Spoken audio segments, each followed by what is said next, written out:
현존하는 일체형 시계 중에서는 최고의 완성도를 지녔다고 생각합니다. 빌런입니다. 이번에 리뷰할 브랜드는 크로노 스위스, 브랜드 최초의 스틸 스포츠 펄스 1입니다. 이것부터 보여드리고 싶어요. 브레이슬릿인데요.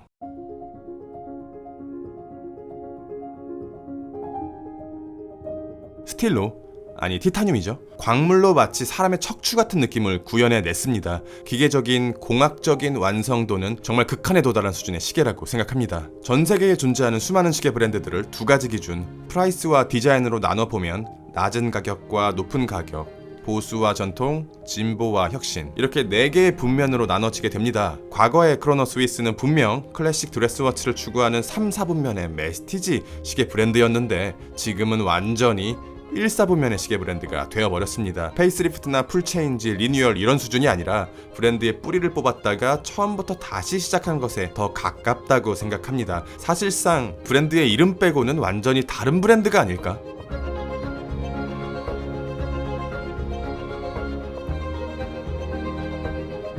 시계 케이스와 브레이슬릿이 하나가 된 일체형 스틸 스포츠 워치입니다. 그런데 젠타의 감성은 찾아볼 수 없어요. 제가 유명한 스틸 스포츠 워치는 빠짐없이 리뷰를 해봤거든요. 대표적인 왕가의 핏줄, 로얄 오크, 노틸러스, 인제니어 삼형제와 오버시즈, 로레아토, 옥토, 알파인이글,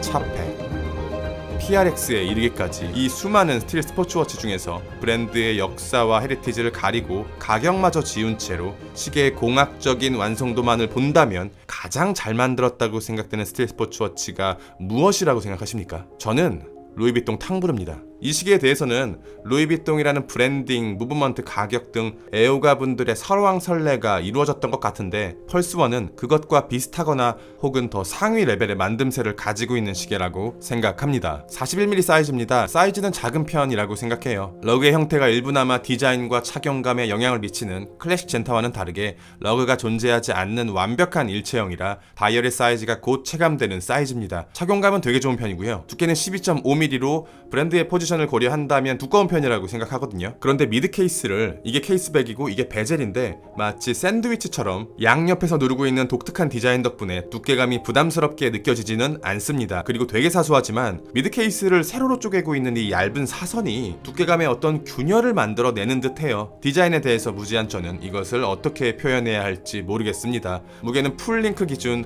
121g으로 티타늄이라 가벼워요. 한국 기준 2,200만원이고 영상이 업로드된 이후 3일간 20% 할인을 진행한다고 합니다. 스위스, 미국, 유럽의 리테일을 비교해봤는데 가장 낮은 가격입니다. 칼리버 6001, 55시간의 파워 리저브, 샌드블라스트 다이얼, 레트로그레이드 세컨즈, 티타늄 그레이드 5, 10바, 100m 방수, 100개 한정판이고 한국에는 색깔별로 2점씩 들어왔습니다. 다이얼 안에는 숫자 8로 보이는 레트로그레이드 컴플리케이션이 들어가 있습니다. 3개의 핸즈가 하나의 구성에서 출발하는 일반적인 3핸즈 시계의 구성을 전부 흩뿌려놨어요. 가장 거대한 원이 분, 그 다음이 초, 가장 작은 원이 시간을 가리키고요. 영상에는 핸즈의 색감이 제대로 나오지 않았는데 돔글래스 때문에 퍼지는 빛을 잡느라 의도적으로 커팅해서 그렇고 실제로는 분인덱스에 보이는 블루 아플리케 인덱스처럼 블루 핸즈 특유의 푸른빛이라고 보시면 됩니다. 레트로그레이드가 초기화 될 때 어떻게 움직이는지 궁금했었거든요. 슬로우 모션으로 보여드릴게요.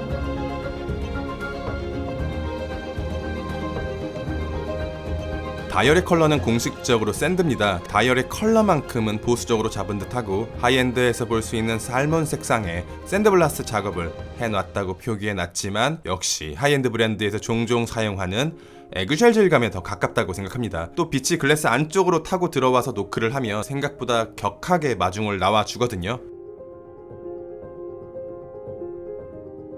아플리케 인덱스와 베벨링 때문입니다. 이것들이 서로 다른 각도, 다른 크기, 다른 위치에 존재하고 있어서 빛의 각도에 따라 연동되면서 움직이는 게 은은하게 아름답습니다. 이 시계가 만들어지기까지 브랜드 내부에서 큰 다툼이 있었을 거라고 예상해요. 투자자와 기술자와 디자이너, 이 3주체가 정말 피 터지게 싸웠고 아무리 봐도 펄스1은 디자이너가 이겼다. 지금 시계 씬의 큰 범주의 하나가 된 일체형 시계는 많은 애호가분들이 좋아하는 보편적인 맛이 이미 정형화되어 있잖아요. 훨씬 더 안정적이면서 쉬운 길이 있었을 텐데 제가 이 브랜드의 CEO나 투자자였다면 펄스1의 탄생을 극렬히 반대했을지도 모르겠습니다. 그만큼 되게 급진적이면서 하드코어한 디자인이에요. 하이엔드 수준의 가격대를 가지고 있는 스틸 스포츠 하면 떠오르는 이미지가 있잖아요. 그것들과는 추구미가 완전히 다릅니다. 이 시계를 케이스에서 꺼내 실물을 보자마자 일본 SF 만화 중에 아키라, 총몽, 강철의 연금술사, 최근에 사이버펑크 엣지러너 애니메이션이 생각났거든요. 기능성과 구조적인 미학이 맞물려 만들어진 기계덩어리, 사이보그 혹은 신체의 일부가 된 기계 부품 같다는 느낌을 받았습니다. 거친 툴워치에서나 사용될 만한 티타늄의 색감을 조정 없이 그대로 노출하고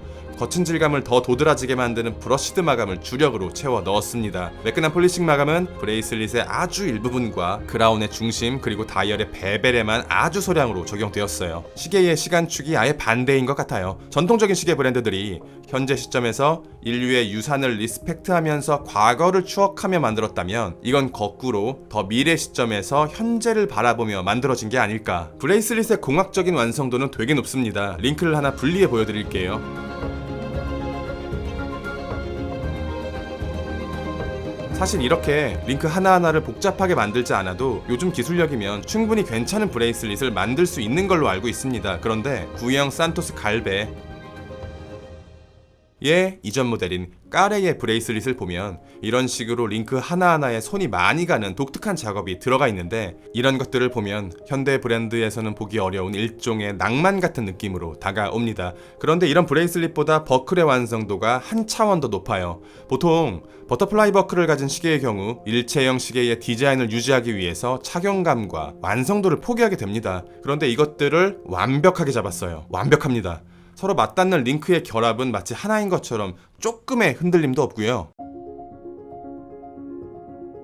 버클의 체결은 별다른 구조 없이 이렇게 티타늄의 강성으로만 체결할 수 있게 만들어 놨고 체결되는 순간의 느낌조차 매우 감각적으로 만들어 놨습니다. 요즘에 나오는 최신식 가구 서랍이 들어갈 때 슬라이딩 하다가 탁 하고 들어맞는 그 느낌, 그것을 버클의 결착에 구현해 놨습니다. 그런데 이런 구조들이 브레이슬릿 내부의 홈 속으로 완전히 사라져서 보이지 않게 됩니다.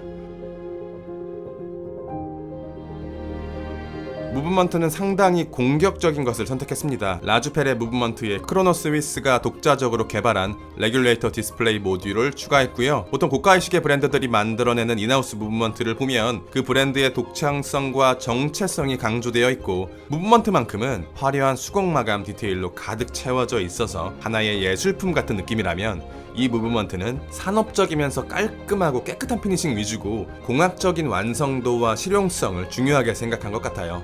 루테늄 도금 처리한 브릿지와 플레이트,